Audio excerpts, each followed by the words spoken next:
ചേർത്തിക്ക് തെറ്റിയതാവനെ വഴിയുള്ളൂ. ദേ നീ എന്റെ കയ്യിൽ നിന്ന് വാങ്ങിക്കും. എടാ പൊന്നൂസേ, കരഞ്ഞുമേന്റെ മുഖം എന്റെ മനസ്സിൽ പച്ച പിടിച്ച് കിടക്കുക.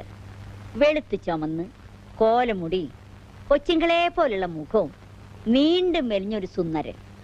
നേര് പറയാലോ, അയാൾക്ക് 20 വയസ്സുള്ളപ്പോ എനിക്കൊരു 14 കാണും. ഈ ഞാൻ പോലും എത്രയോ വട്ടം അയാളെ കണ്ണിമ വെട്ടാതെ നോക്കി നിന്നിട്ടുണ്ടെന്ന് എനിക്കറിയോ. ഉദിച്ചു വരുന്നൊരു സൂര്യനായിരുന്നു. ഇയാളെന്തോന്ന് റബ്ബർ പന്ത് പോലെയുള്ള ഒരു മോന്തിയും കറുത്ത് കരിവാളിച്ച്. കറുത്തത് പട്ടാളത്തിലായതുകൊണ്ടാ. അതെന്താ? വെളുത്തവരാരും പട്ടാളത്തിലില്ലേ? അങ്ങനല്ല, പട്ടാളത്ത് പോലെ ഏത് വെളുത്തോനെ ഒന്ന് കറക്കും. അതെങ്ങനെ? ഈ ബോംബൊക്കെ പൊട്ടി വെടിമരുന്ന് ദേഹത്താ മനുഷ്യൻ കറുത്തു പോവില്ലേ? പിന്നെ ഇപ്പൊ ഈ കുവൈത്ത് യുദ്ധം കഴിഞ്ഞ് വരുന്ന മലയാളികളെ കണ്ടാലറിയാം, മുഴുവൻ കറുപ്പാ. അത് ശരി. എന്തിന് കുവൈത്ത്? നമ്മളെ തൃശ്ശൂർ പൂരം കഴിഞ്ഞ ഒരു 5-6 മാസത്തേക്ക് തൃശ്ശൂർക്കാർ മുഴുവൻ കറുത്തു പോകാറുണ്ടല്ലോ, വെടിമരുന്നേറ്റിട്ടാ. ഈ ഞാൻ തന്നെ ഇത്രയും കറക്കാൻ കാരണം പെരുന്നാളിന്റെ ഉത്സവത്തിന്റെ ഒക്കെ വെടിക്കെട്ട് കാരണ. എന്തോ എനിക്കറിയാൻ മേല.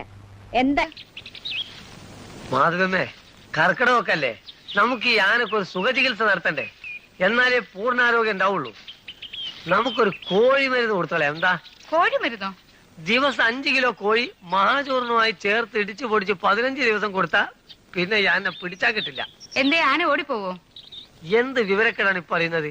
മഹാചൂർണം വെച്ചാൽ വിഴാലരി, കാർക്കോലരി, കൊത്തമ്പാലരി, കരിഞ്ചീരകം, പെരുംജീരകം, കാട്ടുജീരകം, ചുക്ക്, കുരുമുളക്, തിപ്പലി, അമുക്കരം, മാതളത്തോട്, എടംപിരി, വലംപിരി, കടുക്കത്തോട്, താണിക്കത്തോട്, പെരുങ്കായം, പാൽക്കാർ, ഇവ കൂട്ടി കുഴച്ചുണ്ടാക്കുന്നതാണ്. ഒരു 3000 ഉറുപ്പ ഉണ്ടെങ്കിൽ സുഖസുന്ദരമായിട്ട് ഇവളെ സുഖചികിത്സ